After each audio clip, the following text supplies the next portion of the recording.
السلام علیکم ورحمۃ اللہ وبرکاتہ۔ حضرت سارہ رضی اللہ عنہا کا واقعہ ایپیسوڈ 2۔ بسم اللہ الرحمن الرحیم۔ حضرت سارہ رضی اللہ عنہا نے نماز ختم کر لی، اپنے رب العالمین سے فریاد کر لی تو بادشاہ اپنے تخت سے اٹھا، حضرت سارہ رضی اللہ عنہا کی طرف بڑھنے لگا اور جب قدریں قریب آیا تو بے ہوش ہو کر دھڑام سے محل کے فرش پر گر پڑا۔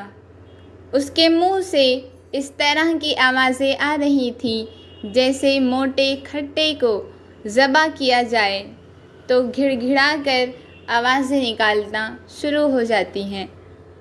بادشاہ کا بھی یہی حال تھا، منہ سے جھاگ بہنا شروع ہو گئی تھی، اب اس کے پاؤں بھی زمین سے رگڑیں کھانے لگے تھے، ٹانگیں چل رہی تھیں، وہ تڑپ رہا تھا۔ صاف نظر آ رہا تھا کہ یہ اللہ سبحانہ و تعالیٰ کی گرفت میں ہے۔ یہ حضرت سارہ رضی اللہ عنہا کو اپنی گرفت میں لینا چاہتا تھا، لیکن اللہ سبحانہ و تعالیٰ نے ایسا گرفت میں لیا کہ بے یاد آ گئی۔ لوگوں، جب کوئی اللہ سبحانہ و تعالیٰ کا بن جاتا ہے تو اللہ سبحانہ و تعالیٰ اس کا بن جاتا ہے۔ حضرت سارہ رضی اللہ عنہا کے لیے مولا کریم ایسے بن گئے کہ حضرت سارہ رضی اللہ عنہا جو کہتی جا رہی تھی، عرش والا رب الکریم اسی طرح کرتا جا رہا تھا۔ سبحان اللہ۔ حضرت سارہ رضی اللہ عنہا کو خیال آیا کہ اگر یہ بادشاہ اسی طرح مر گیا تو پھر کیا ہوگا، کہیں اس کے قتل کا الزام مجھ پر ہی نہ لگ جائے۔ چنانچہ یہ خیال آتے ہی حضرت سارہ رضی اللہ عنہا اپنے رب کے حضور فریاد کرتی ہیں، اللہم ان یمت یقال ہی قتلتہ۔ مولا کریم، اگر یہ مر گیا تو یہی کہا جائے گا کہ اس عورت نے بادشاہ کو مار دیا ہے۔ اللہ رب العالمین نے اپنی بندی کے خدشہ کے مطابق ان کی خواہش کو پورا کر دیا اور بادشاہ کو ٹھیک کر دیا۔ اللہ ہی بہتر جانتا ہے کہ درمیان میں کتنا وقفہ پڑا۔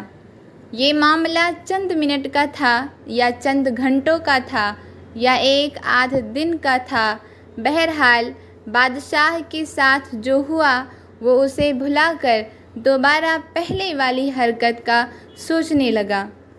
حضرت سارہ رضی اللہ عنہا نے جب دوبارہ دیکھا کہ بادشاہ کو عقل نہیں آئی بلکہ اب پھر سرکشی پر آمادہ ہے تو دوبارہ پہلے والا عمل دہرایا، وضو کیا، نماز پڑھی اور اللہ سبحانہ و تعالیٰ کے ہاں پہلے والی دعا کی۔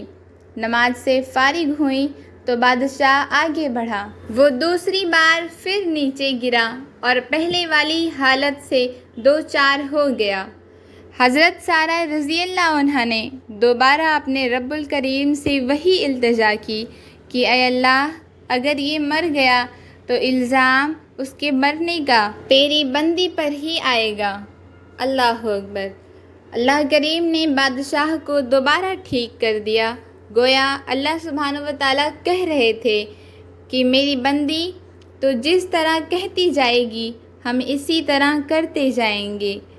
قارئین کرام، بادشاہ نے اب دربار لگایا اور اپنے کارندوں کو کہنے لگا، یہ عورت جو تم میرے پاس لائے ہو یہ جنات میں سے کوئی جن عورت تھی جسے تم میرے پاس لے آئے، اسے اس کے خاوند ابراہیم علیہ السلام کے پاس لے جاؤ۔ محسوس ہوتا ہے کہ وہ کارندے جانے لگے تو بادشاہ نے انہیں کہا کہ ٹھہرو، یہ لڑکی ہے، اس کا نام ہاجرہ ہے، اسے اس خاتون کے سپرد کر دو کہ وہ اسے ساتھ لے جائے۔